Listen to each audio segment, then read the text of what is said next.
ਅੱਜ ਅਸੀਂ ਕਰਨਾ ਹੈ ਅਧਿਆਇ 2 ਬਹੁਪਦ ਜਿਹਨੂੰ ਇੰਗਲਿਸ਼ 'ਚ ਕਹਿੰਦੇ ਆ ਪੋਲੀਨੋਮ। ਅਧਿਆਇ 2 ਬਹੁਪਦ ਦੇ ਵਿੱਚ ਅਸੀਂ ਦੇਖਣਾ ਹੈ ਸਭ ਤੋਂ ਪਹਿਲੇ ਬਹੁਪਦ ਕੀ ਹੈ।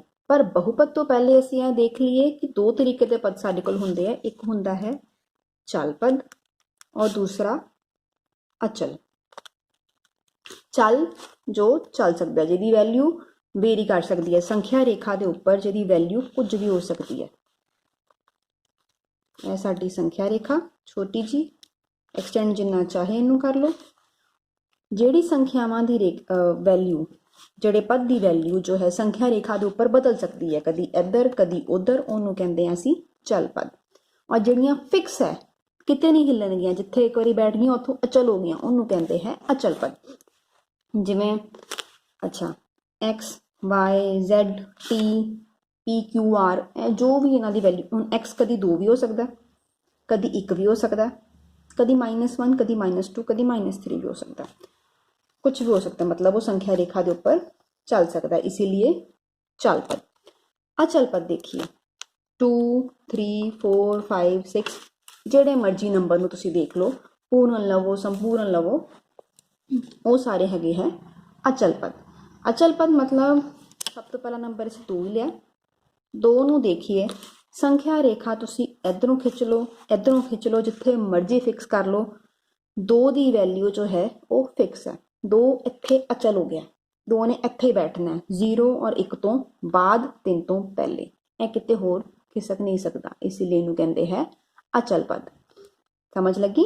x y z t ਜੋ ਵੀ ਅਲਫਾਬੈਟਸ ਲਿਖੇ ਤੇ ਹੋਣਗੇ ਉਹ ਹੁੰਦੇ ਆ ਸਾਡੇ ਚਲ ਪਦ। ਇਹਨਾਂ ਦੀ ਵੈਲਿਊਜ਼ ਅਸੀਂ ਕੁਝ ਵੀ ਲਿਖ ਸਕਦੇ ਹਾਂ। x ਕਦੀ ਬਰਾਬਰ 2 ਵੀ ਹੋ ਸਕਦਾ ਹੈ, x ਕਦੀ ਬਰਾਬਰ -4 ਵੀ ਹੋ ਸਕਦਾ ਹੈ, x ਬਰਾਬਰ 0 ਵੀ ਹੋ ਸਕਦਾ ਹੈ। ਉਹ 2 ਜੇ ਅਸੀਂ ਦੇਖੀਏ ਤੇ 2 ਹਮੇਸ਼ਾ 2 ਦੇ ਬਰਾਬਰ ਹੀ ਹੋਏਗਾ। 2 ਕਦੀ 1 ਜਾਂ 4 ਜਾਂ 5 ਦੇ ਬਰਾਬਰ ਨਹੀਂ ਹੋ ਸਕਦਾ। ਠੀਕ ਹੈ, ਹੁਣ ਚਲ ਅਚਲ ਸਮਝ ਆ ਗਏ। ਹੁਣ ਅਸੀਂ ਦੇਖੀਏ ਇਸ ਤੋਂ ਬਾਅਦ ਬਹੁਪਦ ਤੇ ਜਾਣਾ ਹੈ। ਸਾਨੂੰ ਪਹਿਲਾਂ ਪਤਾ ਹੋਣੇ ਚਾਹੀਦੇ ਗਣਿਤਕ ਵਿਅੰਜਕ।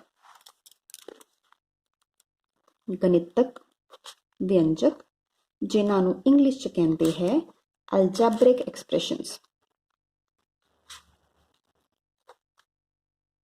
9ਵੀਂ ਕਲਾਸ ਚ ਅਸੀਂ ਸਾਰੇ ਕਿੱਥੇ ਹੈ, ਛੋਟੀ ਕਲਾਸਿਸ, ਉਸ ਤੋਂ ਛੋਟੀ ਕਲਾਸਿਸ ਚ ਅਸੀਂ ਇਹਨਾਂ ਨੂੰ ਬਣਾਉਂਦੇ ਵੀ ਆਏ ਹਾਂ।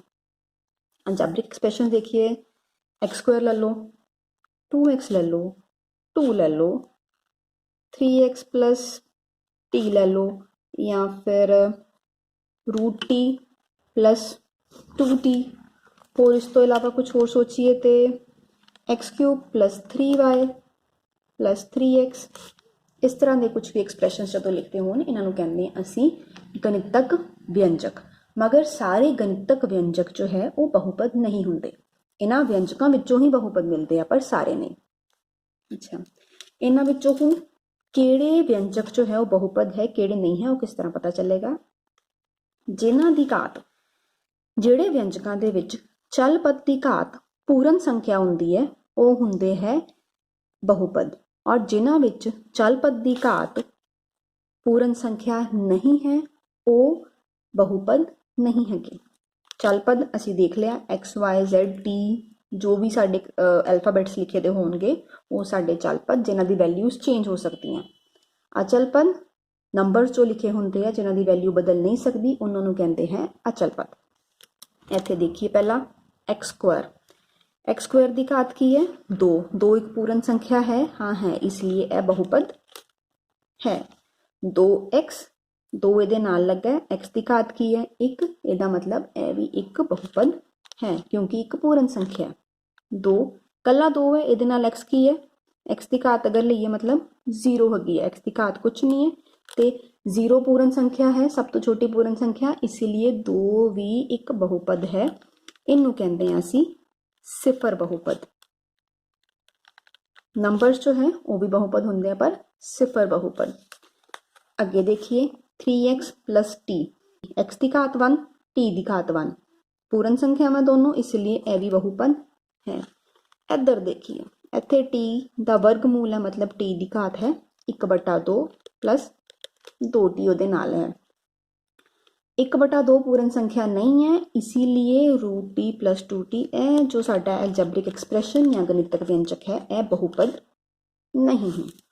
उस तो बाद अगला देखिए x³ + 3y + 3x। ਇਹ ਕੀ ਹੈ? x ਦੀ ਘਾਤ 3, y ਦੀ ਘਾਤ 1, x ਦੀ ਘਾਤ 1, ਤਿੰਨੋਂ ਪੂਰਨ ਸੰਖਿਆਵਾਂ ਹੈ, ਇਸ ਲਈ ਇਹ ਵੀ ਇੱਕ ਬਹੁਪਦ ਹੈ। ਠੀਕ ਹੈ। ਹੁਣ ਇਹਨਾਂ ਵਿੱਚੋਂ ਜਿਹੜੇ ਸਾਨੂੰ ਬਹੁਪਦ ਮਿਲ ਗਏ ਉਹਨਾਂ ਦੇ ਅਸੀਂ ਪਦ ਔਰ ਘਾਤ ਪਤਾ ਕਰੀਏ। ਪਦ ਪਤਾ ਕਰਨੇ ਮਤਲਬ ਕਿੰਨੀਆਂ ਟਰਮਸ ਉਹਦੇ ਵਿੱਚ, ਔਰ ਘਾਤ ਮਤਲਬ ਉਸ ਬਹੁਪਦ ਦੀ ਘਾਤ ਕਿੰਨੀ ਹੈ। ਪਹਿਲੇ ਪਦ ਦੇਖੀਏ, x²। ਕਿੰਨੀਆਂ ਟਰਮਸ ਹੈ? ਇੱਕੋ ਹੀ ਹੈ x², ਉਸ ਤੋਂ ਇਲਾਵਾ ਪਲੱਸ ਜਾਂ ਮਾਈਨਸ ਹੋ ਕੇ ਕੁਝ ਹੋਰ ਨਾਲ ਨਹੀਂ ਲੱਗ ਰਿਹਾ, ਇਸ ਲਈ ਇਹਦਾ ਪਦ ਹੈ 1। ਇਹਨੂੰ ਕਵਾਂਗੇ ਅਸੀਂ ਇੱਕ ਪਦੀ। ਇਹਦੀ ਘਾਤ ਕਿੰਨੀ ਹੈ? ਬਹੁਪਦ ਦੇ ਵਿੱਚ ਚੱਲ ਸੰਖਿਆ ਦੀ ਸਭ ਤੋਂ ਵੱਡੀ ਘਾਤ ਜਿਹੜੀ ਹੁੰਦੀ ਹੈ ਉਹ ਹੁੰਦੀ ਹੈ ਬਹੁਪਦ ਦੀ ਘਾਤ। ਇੱਥੇ ਇੱਕੋ ਹੀ ਚੱਲ ਸੰਖਿਆ, ਉਹਦੀ ਘਾਤ ਹੈ 2, ਇਸ ਲਈ ਆਏਗੀ ਘਾਤ 2। ਇਹਨੂੰ ਕਹਾਂਗੇ ਅਸੀਂ ਦੋ ਘਾਤੀ ਬਹੁਪਦ। 2x ਕਿੰਨੇ ਪਦ ਹੈ? ਇੱਕੋ ਹੀ ਹੈ, ਪਲੱਸ ਜਾਂ ਮਾਈਨਸ ਹੋ ਕੇ ਨਾਲ ਕੁਝ ਹੋਰ ਨਹੀਂ ਲੱਗ ਰਿਹਾ, ਇਸ ਲਈ ਇੱਕ ਪਦ। ਇਹਨੂੰ ਵੀ ਕਵਾਂਗੇ ਅਸੀਂ ਇੱਕ ਪਦੀ। ਔਰ ਇਹਦੀ ਘਾਤ ਕਿੰਨੀ ਹੈ? x ਦੀ ਘਾਤ ਕੀ ਹੈ?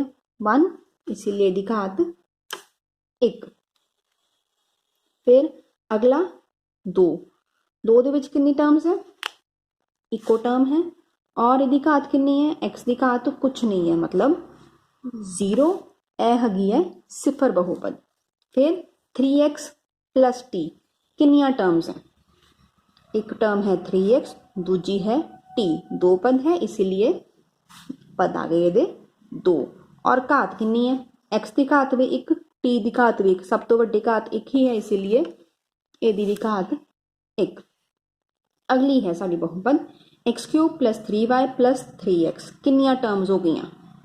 ਪਹਿਲਾ, ਦੂਸਰਾ, ਤੀਸਰਾ, 3 ਟਰਮਸ ਹੋ ਗਈਆਂ, ਇਸ ਲਈ ਹੋ ਗਈ 3 ਪਦੀ। ਔਰ ਇਹਦੀ ਘਾਤ ਦੇਖੀਏ ਤੇ ਕਿੰਨੀ ਹੈ? y ਦੀ ਘਾਤ 1 ਹੈ, x ਦੀ ਘਾਤ 1 ਹੈ। ਸਭ ਤੋਂ ਵੱਡੀ ਘਾਤ ਕਿਹਦੇ ਕੋਲ ਹੈ? ਇਸ x ਦੇ ਕੋਲ, ਜੋ ਹੈ 3, ਇਸ ਲਈ ਇਹਦੀ ਘਾਤ ਹੋ ਗਈ 3। ਇਹਨੂੰ ਕਹਿੰਦੇ ਆ 3 ਘਾਤੀ ਬਹੁਪਦ। ਹਾਂ, ਹੁਣ ਜਿਹਦੀ ਘਾਤ 1 ਹੈ, ਜਿਸ ਵੀ ਬਹੁਪਦ ਦੀ ਘਾਤ 1 ਹੈ, ਉਹਨੂੰ ਕਵਾਂਗੇ ਅਸੀਂ ਰੇਖੀ ਬਹੁਪਦ। ਇਹ ਹੋ ਗਈ ਸਾਡੀ ਰੇਖੀ ਬਹੁਪਦ।